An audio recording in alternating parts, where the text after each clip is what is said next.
So hello my dear students, welcome to Smart Way Academy. और आज हम लेकर के आ गए हैं dual nature of matter and radiation का लेक्चर नंबर 3 लेकर के। और आज हम मेनली डिस्कस करेंगे फोटो इलेक्ट्रिक इफेक्ट के बारे में, ठीक है। और आपको हमारी वीडियो से फ़ायदा मिलता है, अच्छा लगता है, तो आप अपने दोस्तों के साथ इसे शेयर कर सकते हैं।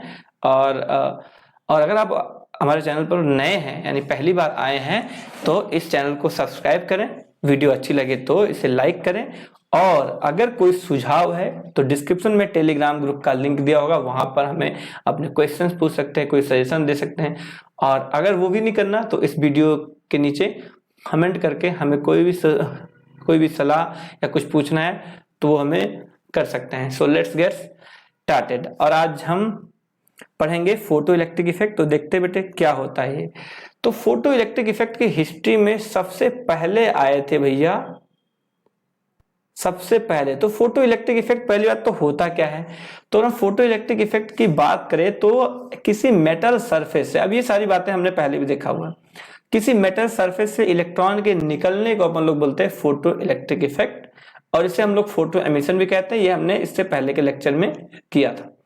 तो जब ये सब हम मतलब इसकी शुरुआत कैसे हुई, मतलब ये शुरुआत करी थी अपने एक साइंटिस्ट थे हेनरिच हर्ट्ज करके, ठीक है। हेनरिच हर्ट्ज करके एक साइंटिस्ट थे, इनका नाम भी इधर देखो हमने टेक्स्ट में लिखा हुआ है ना।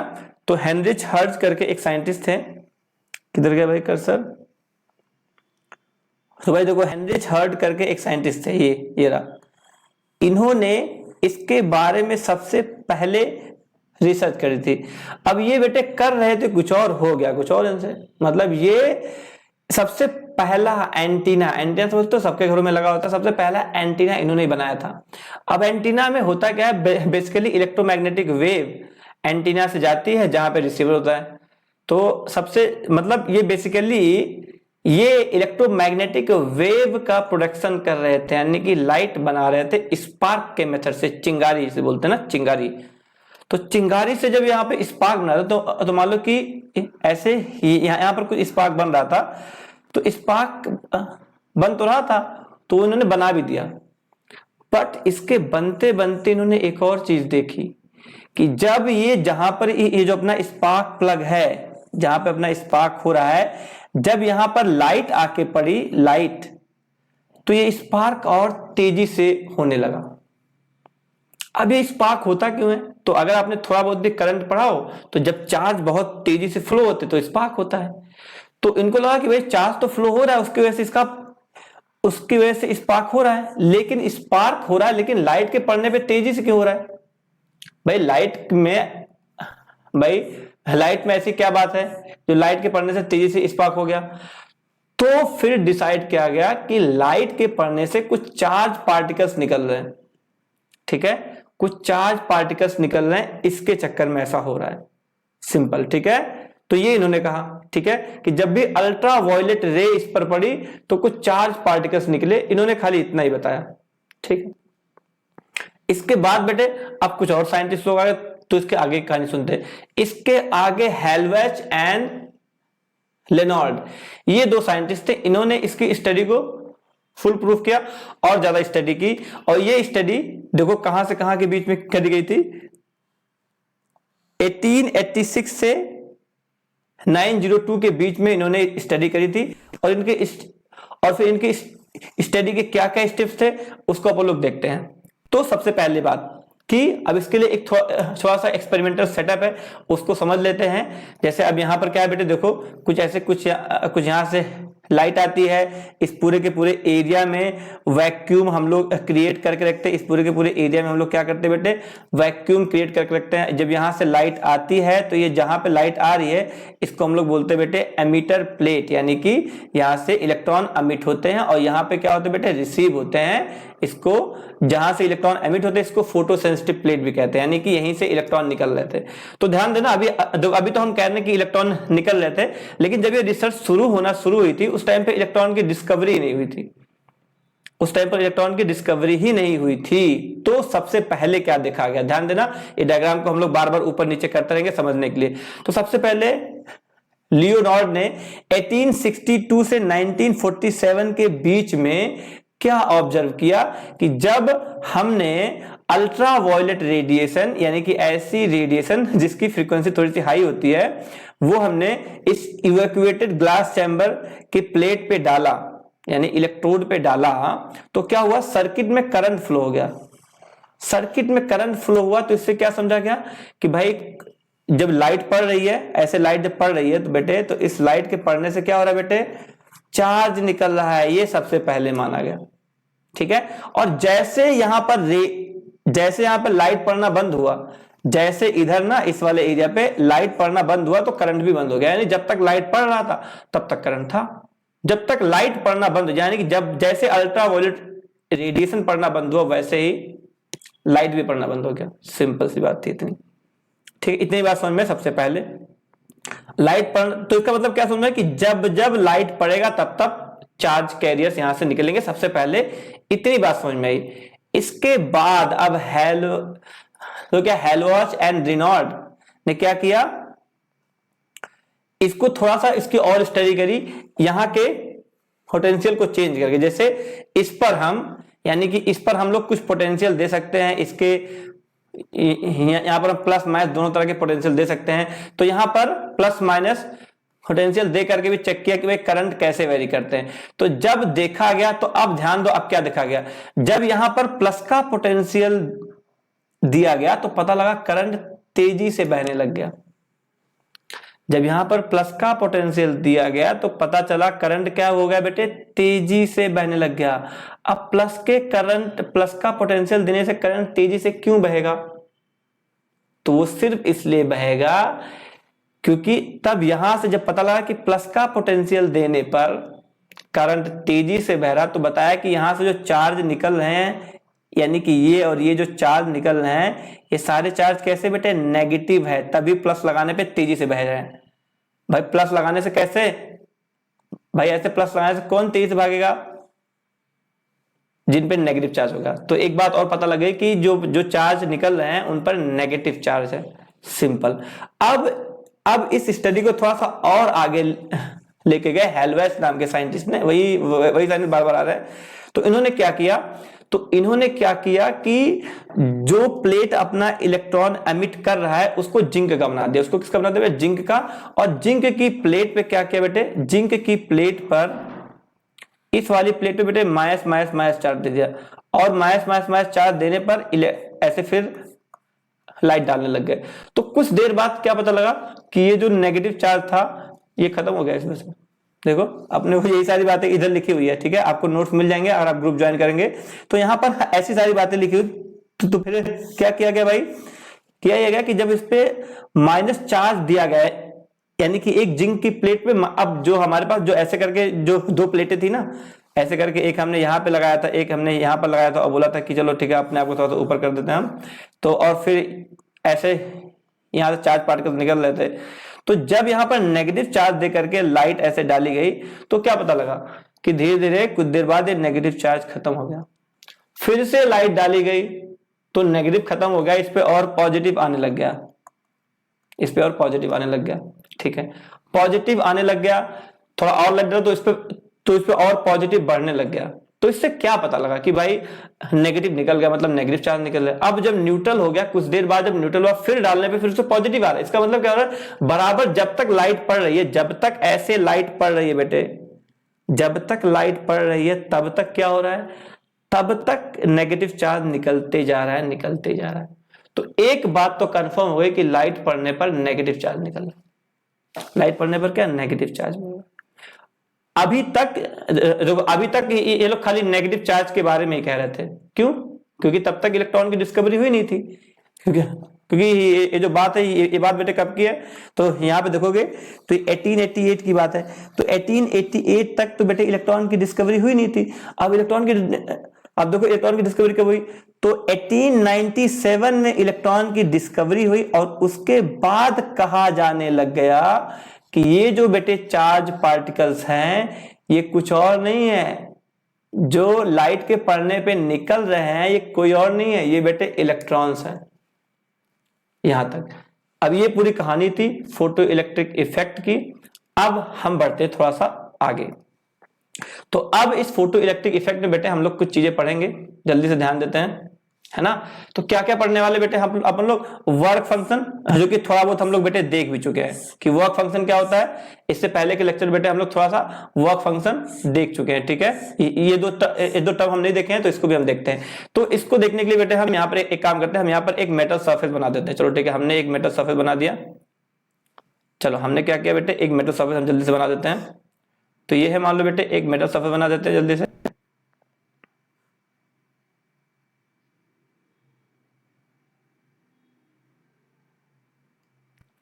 अब यहां पे देखो बेटे हमने बना दिया है एक मेटल सरफेस, ठीक है। तो अब इस मेटल सरफेस से बेटे ऐसे ऐसे ऐसे ऐसे बेटे लाइट आएंगे। अब जब इस मेटल सरफेस बेटे जब लाइट आ रही थी, तो लाइट आने से यहां से इलेक्ट्रॉन ऐसे बाहर को निकल रहे थे, इलेक्ट्रॉन ऐसे बाहर को निकल रहे थे, लेकिन सभी लाइट से नहीं निकल रहे थे। यानी कि मतलब उन्हीं लाइट से निकलेंगे जिन पे सफिशिएंट एनर्जी हो। तो जो मिनिमम एनर्जी होती है उसी को बेटे हम लोग बोलते हैं वर्क फंक्शन, यानी कि जो मिनिमम एनर्जी जो इलेक्ट्रॉन को निकालते हैं, अभी हम पढ़ चुके हैं, इसको हम दोबारा डिस्कस करते हैं। Minimum energy that is required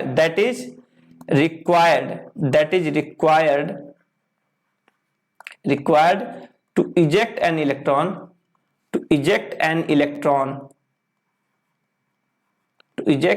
electron is called work function.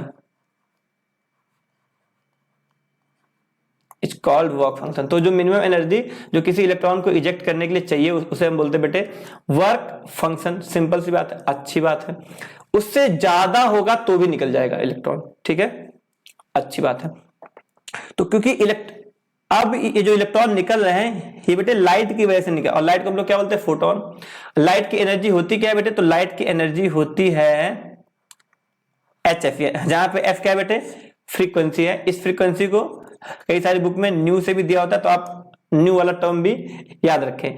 तो अब अगर मिनिमम एनर्जी की बात हम कर रहे हैं, तो जो एनर्जी ऑफ फोटोन है that is related to frequency, जो हम यहां पर बेटे न्यू से बात कर रहे हैं इसको। अच्छा, तो जो मिनिमम एनर्जी है उस फोटोन की कुछ फ्रीक्वेंसी भी होगी। तो यानी कि अगर हम मान लो कि हमने मान लो कि 2000 फ्रीक्वेंसी का फोटोन डाला, तब नहीं निकला, 3 का डाला, लेकिन जैसे ही 3200 का किया वैसे निकल गया।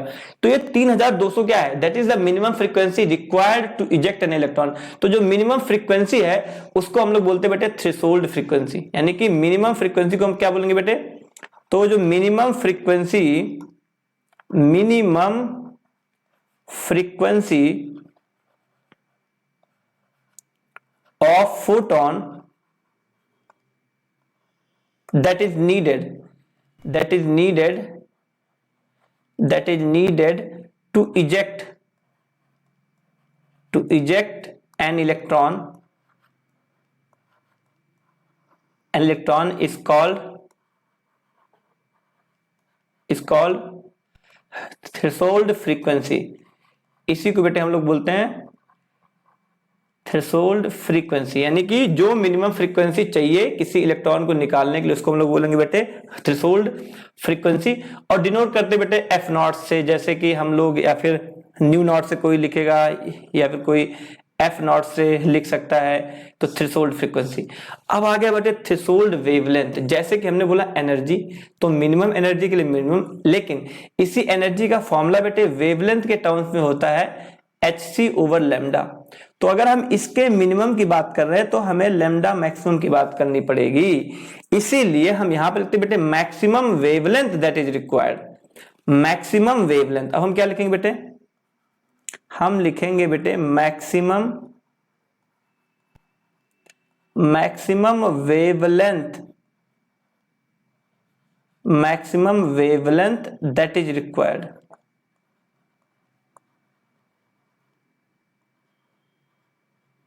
maximum wavelength that is required is called as जो मैक्सिमम वेवलेंथ रिक्वायर्ड है उसे हम क्या बोलेंगे बेटे, थ्रेशोल्ड वेवलेंथ बोलेंगे। उसे हम बोलेंगे थ्रेशोल्ड वेवलेंथ, जो मैक्सिमम वेवलेंथ चाहिए उसे हम लोग बोल देंगे बेटे थ्रेशोल्ड वेवलेंथ। क्यों?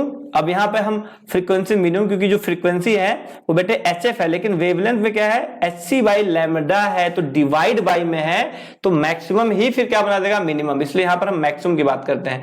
तो जब हम बात करेंगे थ्रेशोल्ड फ्रीक्वेंसी की तो क्या होती है, वो मिनिमम फ्रीक्वेंसी जो किसी इलेक्ट्रॉन को इजेक्ट कर दे, और जो वेवलेंथ है वो मैक्सिमम वेवलेंथ जो किसी इलेक्ट्रॉन को इजेक्ट करा दे, उसे हम क्या बोलेंगे बेटे, उसे हम बोलेंगे थ्रेशोल्ड वेवलेंथ। यानी वेवलेंथ के केस में हम मैक्सिमम की बात करते हैं, लेकिन फ्रीक्वेंसी केस में हम लोग मिनिमम की बात करते हैं। चलो बच्चों, यहां तक की बात होगी।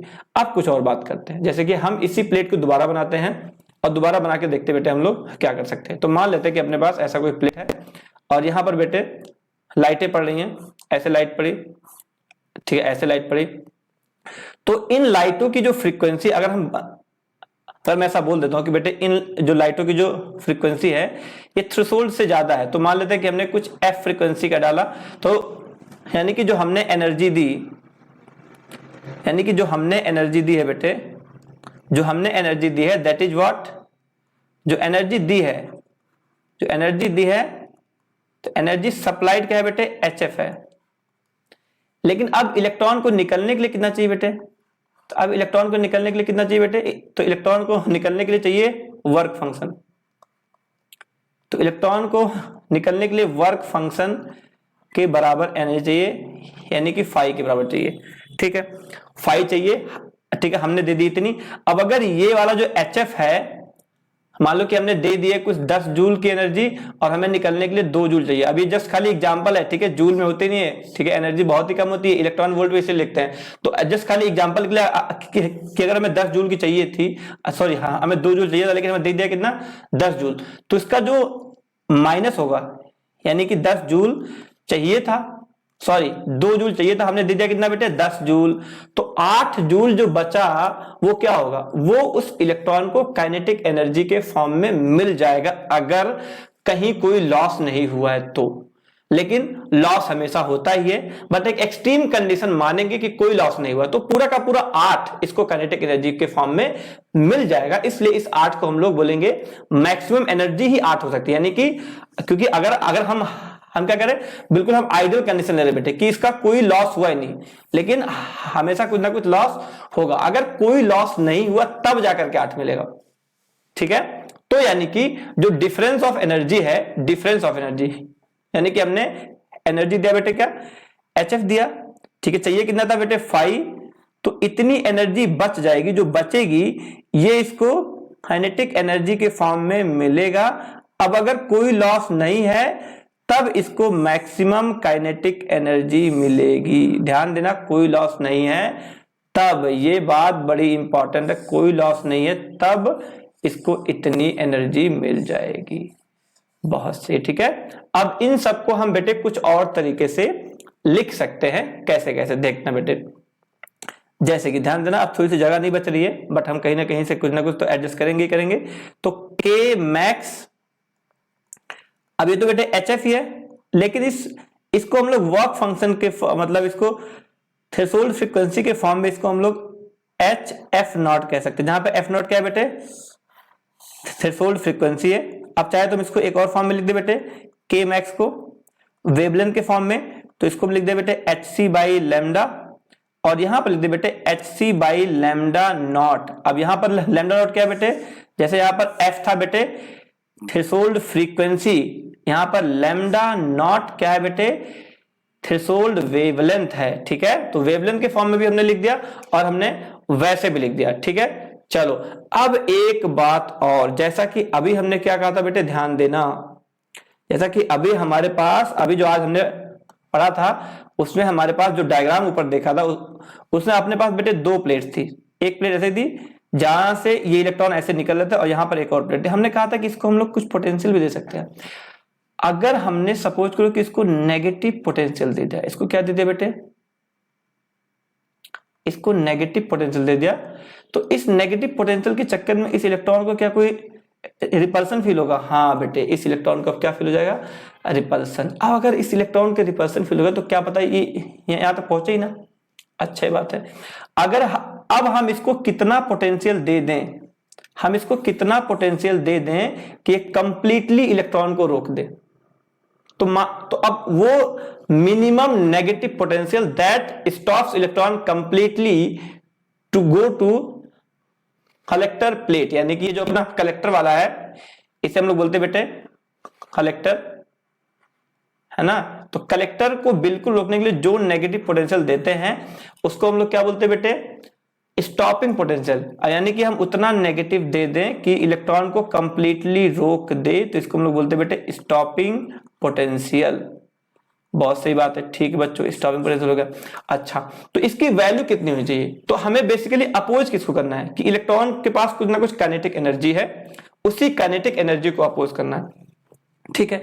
तो इलेक्ट्रॉन की के मैक्स हमने फॉर्मूला किया है, लेकिन अगर हमने यहां पर पोटेंशियल V अप्लाई किया हुआ है तो इस इलेक्ट्रॉन को इसके चक्कर में जब ये इधर आ रहा होगा तो इसकी एनर्जी घट रही होगी। अब वो एनर्जी घटने का फॉर्मूला क्या है, तो इलेक्ट्रोस्टैटिक्स में आपने बेटे capital U is to Q into V पढ़ा होगा। तो इस फॉर्मूले के हिसाब से एनर्जी घट रही होगी, तो जितनी एनर्जी घटी और इलेक्ट्रॉन्स का के मैक्स, यानी कि देखो अब यहां भी एक ट्विस्ट है कि कुछ इलेक्ट्रॉन तो अपने आप ही रुक जाएंगे, क्योंकि सबके पास के मैक्स नहीं है ना, क्योंकि भाई कुछ इलेक्ट्रॉन ने तो अपनी एनर्जी लॉस भी किया होगा, तो उनके पास के मैक्स है नहीं, तो वो तो अपने आप। लेकिन अगर हमें सबको रोकना है तो अपने को के मैक्स के हिसाब से चाहिए। तो अगर जो के मैक्स है और ये एनर्जी जितनी ये घट रही है, अगर ये दोनों बराबर हो जाए तो सारे इलेक्ट्रॉन रुक जाएंगे। लेकिन हमारे पास यहां पर क्या भाई इलेक्ट्रॉन है, तो हम U इक्वल टू EV लिख सकते हैं, ठीक है। तो अगर K मैक्स और EV बराबर हो जाए तो सारे इलेक्ट्रॉन्स रुक जाएंगे। जहां पर V क्या है बेटे, V को हम बल्कि यहां पर हम V नॉट कह देते हैं। V क्या है बेटे, या फिर V नॉट क्या बेटे, स्टॉपिंग पोटेंशियल, वो नेगेटिव पोटेंशियल, ध्यान दे वो नेगेटिव पोटेंशियल जो इलेक्ट्रॉन को इधर आने से रोक देगा और करंट ही नहीं फ्लो होगा फिर सर्किट, क्योंकि कोई इलेक्ट्रॉन आया नहीं तो कोई करंट फ्लो नहीं होगा। अब ऐसा कब होगा, जब उसने सारे इलेक्ट्रॉन को रोक दिया, यानी कि जितनी भी अपने पास एनर्जी थी काइनेटिक एनर्जी, वो सारी की सारी आने में इधर हो गई खत्म, मतलब एनर्जी घटती गई उसकी वेलोसिटी कम होती गई। तो अब के मैक्स का फॉर्मूला हम लोग जानते हैं, तो के मैक्स यानी कि EV naught is equal to k max है। के मैक्स क्या जानते हैं हम लोग बेटे, HF माइनस HF नॉट। एक ये भी एक बेटे फॉर्मूला अपने पास आ जाता है। अब इस फॉर्मूले को भी आपको बेटे अच्छे से ध्यान रखना है। चलो अब यहां पर V नॉट क्या है बेटे, V नॉट है बेटे स्टॉपिंग पोटेंशियल, F नॉट क्या है बेटे थ्रेशोल्ड फ्रीक्वेंसी, F क्या है जो लाइट आई है उसकी फ्रीक्वेंसी, यानी इंसिडेंट लाइट की फ्रीक्वेंसी। चलो बच्चों यहां तक की बात होगी। अब हम बात करते हैं आगे। अब क्या बेटे, effect of intensity on photo current.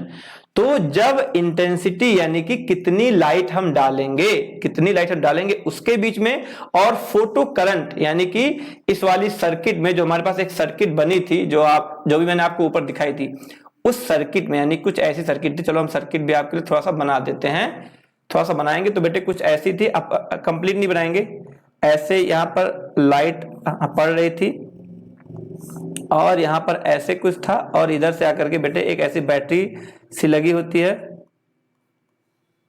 ना। तो इस पर इसमें जो करंट फ्लो हो रहा था, वो करंट जितनी ज्यादा लाइट पड़ी उतना ज्यादा करंट निकल गया। सबसे पहली बात, यानी कि जितना लाइट डालोगे उतना ज्यादा करंट निकलेगा, कम लाइट डालोगे तो कम करंट निकलेगा। इसीलिए ये ग्राफ बेटे कैसा है, बिल्कुल क्या है बेटे स्ट्रेट लाइन। तो इंटेंसिटी ऑफ लाइट यानी कि कितनी लाइट इस पर डाल रहे हो उसके बीच का ग्राफ, और फोटो करंट यानी कि इस आई के बीच का ग्राफ हमें स्ट्रेट लाइन मिला। और ये हमें क्या बताता था कि भाई जितनी ज्यादा लाइट उतना ज्यादा करंट। चलो बच्चों आगे देखते हैं। अब अगला ग्राफ बच्चों बनाया गया effect of potential on photo current. तो ध्यान देना बेटे, जैसे अभी हमने कहा था ना कि ऐसे है और ऐसे है, और यहां पर बेटे हमारे पास इसमें होती है करंट फ्लो, लेकिन इसमें बेटे हम लोग कुछ ना कुछ पोटेंशियल अप्लाई करते हैं। अब देखो सर्किट थोड़ी कॉम्प्लेक्स है, बट हम आपको सिंपल करके बताते हैं। तो अब देखो, अब ये बैटरी हम थोड़ा सा बेटे उल्टे, तो अभी जैसे हमने बैटरी लगाई है, तो अगर मान लो कि यहां पर बेटे एक नेगेटिव का पोटेंशियल लगा दे, हम नेगेटिव पोटेंशियल कैसा लगा दे, नेगेटिव पोटेंशियल अगर यहां पे लगाएंगे तो इलेक्ट्रॉन को रोकेगा। और अगर ज्यादा नेगेटिव लगा दिया, तो अभी हमने थोड़ी देर पहले ही स्टॉपिंग पोटेंशियल पढ़ा था, अगर ज्यादा नेगेटिव लगा दिया तो ज्यादा नेगेटिव लगाने पर ये करंट को फ्लो ही नहीं होने देगा, और उसी को तो हम लोग बोलते हैं बेटे, क्या बोलते हैं, स्टॉपिंग पोटेंशियल। देखो यहां पर क्या बोलते हैं, स्टॉपिंग पोटेंशियल, यानी कि अब देखो करंट जीरो है। ठीक है, अब क्या किया, इसको नेगेटिव से हल्का हल्का बढ़ाते गए। तो जब आप नेगेटिव से बढ़ाओगे तो अब इसका नेगेटिव कम करोगे तो कुछ कुछ इलेक्ट्रॉन आएंगे इधर, कुछ कुछ आएंगे, कुछ कुछ आएंगे, तो करंट धीरे धीरे बढ़ेगा। नेगेटिव करते करते मान लो हमने पॉजिटिव कर दिया, तो पॉजिटिव, या फिर जीरो पोटेंशियल कर दिया तो जीरो कर दिया, तो ठीक ठाक इलेक्ट्रॉन आ रहा है, तो हमारे पास करंट भी धीरे धीरे बढ़ गया। लेकिन अब क्या किया इन्होंने, अब इसको हमने इसकी बैटरी को उल्टा कर दिया। चलो अब मान लो कि हमने इस बैटरी को थोड़ा सा उल्टा कर दिया, उल्टा मतलब प्लस, उल्टा मतलब हमने इसको ऐसे कर दिया प्लस, और इसको कर दिया प्लस, और ऐसे कर दिया। अब उल्टा करने पे क्या होगा बेटे, अब ये इलेक्ट्रॉन को ये अपने आप खींच लेगा, तो और ज्यादा आएंगे, और ज्यादा आएंगे। लेकिन एक टाइम आया जब सारे इलेक्ट्रॉन आने लग गए, जब सारे आ गए, जैसे मान लो 10 हैं, 10 फटाफट आ जा रहे हैं, अगर 10 के 10 फटाफट आ जा रहे हैं, तो अब करंट नहीं बढ़ेगा, यानी कि मार्केट में सैचुरेशन आ गया है। अब क्योंकि सारे इलेक्ट्रॉन, क्योंकि हमने इस पोटेंशियल को बढ़ाते बढ़ाते बढ़ाते बढ़ाते बढ़ाते बढ़ाते क्या कर दिया, कुछ ज्यादा ही बढ़ा दिया। ज्यादा बढ़ाने पे क्या होगा बेटे, सारे इलेक्ट्रॉन आने लग गए। तो उसके बाद जो हमने और बढ़ाया, जैसे मान लो कि आपके पास मान लो आपके पास एक दुकान है, आपने दुकान खोली, तो आपके मोहल्ले में कुछ 20 लोग रहते थे, और उसमें से 5 लोग खरीदने आ रहे थे स्टार्टिंग में, फिर एक एक करते बढ़ते बढ़ते बढ़ते बढ़ते एक टाइम आया कि 20 लोग खरीदने लग गए। अब क्या 20 से भी बढ़ जाएंगे क्या, क्योंकि 20 ही लोग हैं ही। तो वही कह रहे कि सारे इलेक्ट्रॉन आने लग गए। तो अब क्या हुआ, अब नंबर ऑफ जो इलेक्ट्रॉन आ रहे थे वो बिल्कुल कांस्टेंट से हो गए, कांस्टेंट हो गए, तो अब करंट बढ़ना बंद कर गया। ठीक है, अब करंट बढ़ना बंद कर गया। तो जब करंट बढ़ना बंद कर गया, इसीलिए इसको हम लोग बेटे इस वाली वैल्यू, क्योंकि अब करंट बढ़ना बंद कर गया है, तो इसको इसीलिए हम लोग बोलते हैं बेटे सैचुरेशन करंट, सैचुरेशन करंट। अब ये वाली चीज बेटे अलग अलग इंटेंसिटी पे बनाई गई। अभी हमने कहा इंटेंसिटी ज्यादा, तो कम इंटेंसिटी बनाया गया तो सैचुरेशन करंट भी कम है, ज्यादा बनाया गया तो और ज्यादा, ज्यादा बनाया गया और ज्यादा। इसलिए बेटे क्या लिखा हमने, I3 is more than I2 is more than I1। बात समझ में आ रही कि नहीं आ रही है? तो बेटे हमने क्या किया, पहले नेगेटिव पे ज्यादा नेगेटिव कर दिया स्टॉपिंग पोटेंशियल के बराबर, तो करंट ही नहीं, लेकिन बढ़ाते गए तो करंट भी बढ़ता गया। फिर नंबर ऑफ इलेक्ट्रॉन जो इस प्लेट पे आ रहे थे, इस वाली प्लेट पे जो नंबर ऑफ इलेक्ट्रॉन आ रहे थे, यानी कि यहाँ पर जो इलेक्ट्रॉन आ रहे थे वो भैया बढ़ने लग गए। बढ़ते बढ़ते एक टाइम आया कि सारे इलेक्ट्रॉन आने लग गए। जब सारे ही आने लग गए तो क्या होगा, अब सारे आने लग गए, अब उससे आया थोड़ी ना आएंगे, जितने हैं उतने ही तो आएंगे। तो फिर करंट इसलिए कांस्टेंट हो गया। इसलिए देखो यहाँ पर एक और सैचुरेशन वैल्यू है, ये एक और सैचुरेशन वैल्यू है ना। तो भाई अलग अलग इंटेंसिटी पे अलग अलग अपनी सैचुरेशन वैल्यू आ जाएगी। चलो बेटे आगे करते हैं। अब एक और ग्राफ बेटे अपने पास क्या है, अब ध्यान देते हैं। अब ये ग्राफ बेटे effect of frequency of incident radiation on stopping potential. तो अभी बेटे आज हमने एक चीज की थी, और आपको याद हो तो अभी हमने एक फॉर्मूला किया था आज, EV0 बराबर हमने किया था HF माइनस HF0। अब मुझे बताओ, अगर हम इस F को बढ़ाएंगे, तो क्या इस V0 को बढ़ना पड़ेगा? हाँ भाई, V0 का बढ़ना पड़ेगा। तो पहली बात क्या समझ में आई कि अगर F बढ़ाओगे, if frequency of incident radiation, frequency of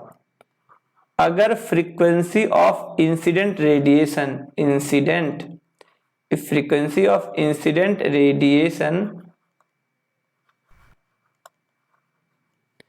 increases, तो क्या होगा बेटे, stopping potential also increases, stopping potential